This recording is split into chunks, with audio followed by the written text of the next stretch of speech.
First of all, I would like to say thank you for keeping up with us. I know you guys are very busy this weekend, but still I'm glad that you guys are here celebrating our very own feast with us. Now, just tell yourself this: I am loved.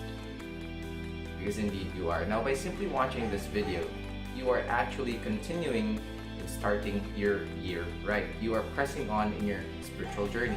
Now, I don't know if you're familiar, but I think you are. A lot of us are familiar with the parable of the prodigal son. And I think this parable speaks of 3 stages in the so-called spiritual journey. Now, over these 2 Sundays, that's the topic that we are going to talk about. Now, the parable of the prodigal son is actually found in Luke chapter 15, verses 11 to 32. Now, just a brief summary of the parable. I know, again, we are all familiar with the parable. Just to sum it up, it's all about a father and his 2 sons. The younger son, he asked for his inheritance from his still alive father, so he got it, and he left home and squandered the money on women, gambling, other vices, until he had no more money left. He had no more friends, until one day he was just eating the food for the pigs, and he realized that even their hired servants are eating better than him. So he decided to go back home because he was hungry. And so as he was approaching their house, his father saw him from a distance. And so what the father did, he ran towards the son, embraced him, welcomed him back, and even threw a party for him. Now let's stop right there. That is actually stage 1. You know what the younger son felt? He was surprised. He was shocked. He cannot believe what his father had done. Because after all the son had done, that was the response of the father. And that is actually stage 1, surprised son. I think a lot of us can relate to the younger son. You know, having that feeling of being overwhelmed, being shocked, something that we cannot explain.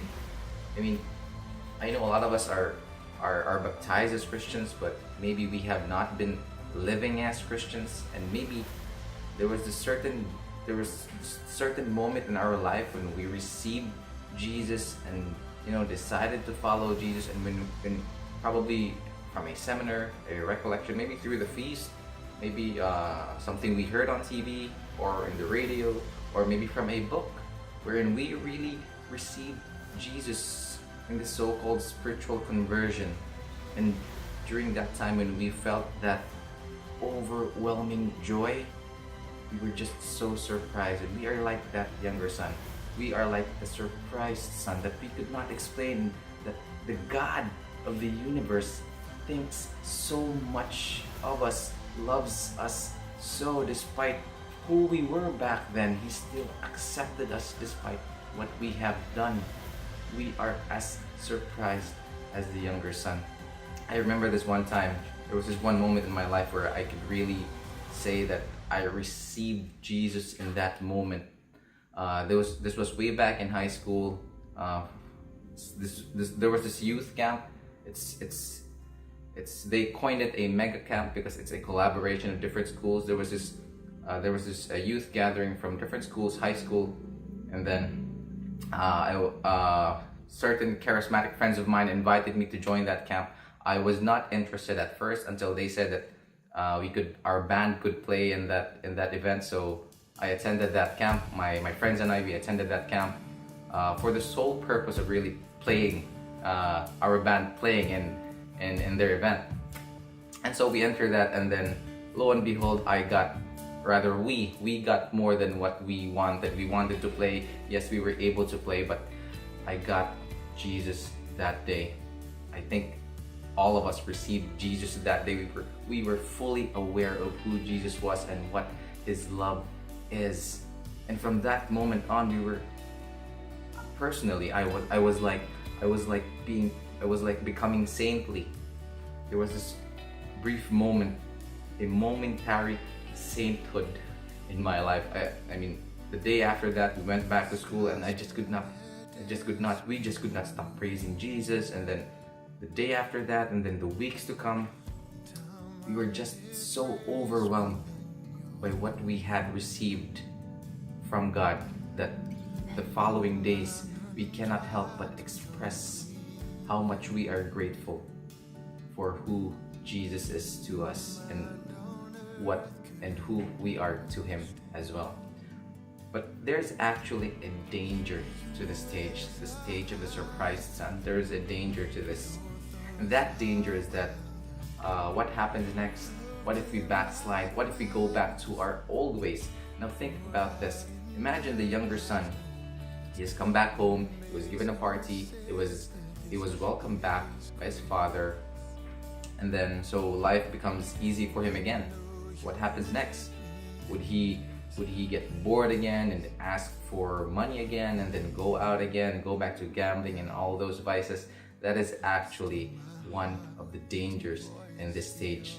So brothers and sisters, when it comes to stage 1, all you have to do is humble yourself down, trust the Father, and be grateful of his love.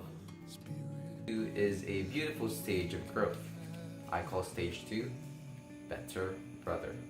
Now, if you recall, there was this an older brother in the story.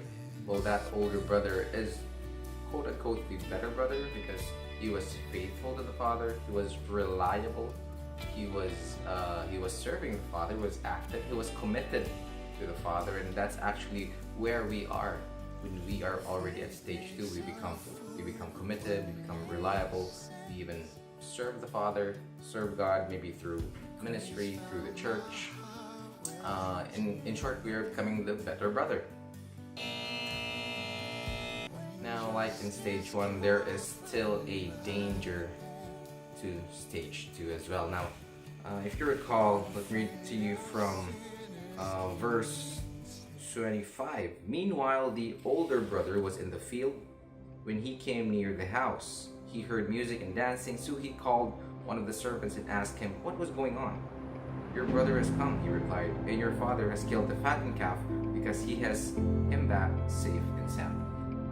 Now, verse 28, the older brother became angry and refused to go in.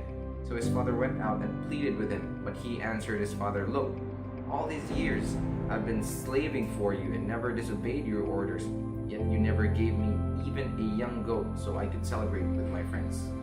But when this son of yours who has squandered your property with prostitutes come home, you killed the fattened calf for him. Now, this is actually the danger in stage 2. Sometimes or more often than not, there is this temptation to be self-righteous and to be judgmental. When you think highly of yourself, when you think that you're already better than the rest, you're already better because you have received Jesus and you understand his word so much. You think that others are unworthy, others are sinful, others are sick, and you are better than them.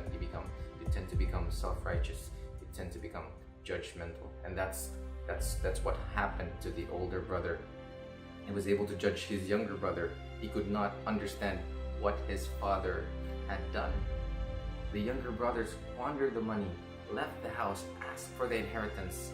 That was actually a disrespectful act by the younger brother to the father, even to the family, and yet the father welcomed him back home. And so what the older brother did, he got angry because despite his obedience, despite his commitment, the father still treated the younger brother the same, with love, with unconditional love. And so the older brother was just able to judge that. He was just saying, no, your son is unworthy. The younger brother is unworthy. I am worthy because I've been committed to you. And yet, you killed the fattened calf for the younger son. That is one of the dangers, brothers and sisters. There's actually this story of there was this guy. I don't know if you've read this online. There was this guy who told his pastor in church, "Pastor, I'm going to leave the church." And the pastor asked why. Because I see a lot of hypocrites in this church. I see a lot of people who say that they're worshiping God and yet doing something else. I see a lot of people during church hours, they're texting, they're playing video games, they're watching they're watching videos, doing Facebook, among others. I see a lot of people chit-chatting during the service, and so I decided to leave the church. And so the pastor asked, okay, the pastor said, okay, I would allow you to leave the church, but before you leave the church, we have one last service this afternoon. I want you to attend that service and do this for me. I want you to bring with you a glass, fill that glass with water, and I want you to roam around, maybe just circle the entire hall just once. And if you are not able to drop one single drop of water, I would allow you to leave the church. And so that guy, that's what he did. Later that afternoon, he attended the last service for the afternoon. He brought with him a glass full of water, and so he decided to circle the entire hall while service was going on, and trying his best not to spill a single drop of water. So that's what he did. He went around the entire hall slowly but surely. And then after the service, the pastor came over to that guy and he asked, so were you able to spill a drop of water? Then he said, no pastor, I was not able. I was really careful. And then the pastor asked, so did you notice the people using their phones? Did you notice the people chit-chatting? Did you notice the people sleeping? And he said, I was not able to notice because I was just really focusing on the water. And the pastor said, go and do the same. If you're here in church, you are not supposed to look at other people. You're supposed to focus on God. And brothers and sisters, when you put your focus on God, self-righteousness is being removed. Being judgmental is being removed. All you have to do is focus on God. Now we still have a third stage, but I am going to save that for next week. In fact, we have a special speaker for next week. We'll be talking about stage 3. So please stay tuned for that. I hope you all have a blessed day, and I hope you guys will feel the love that you have been feeling from God all day long. God bless.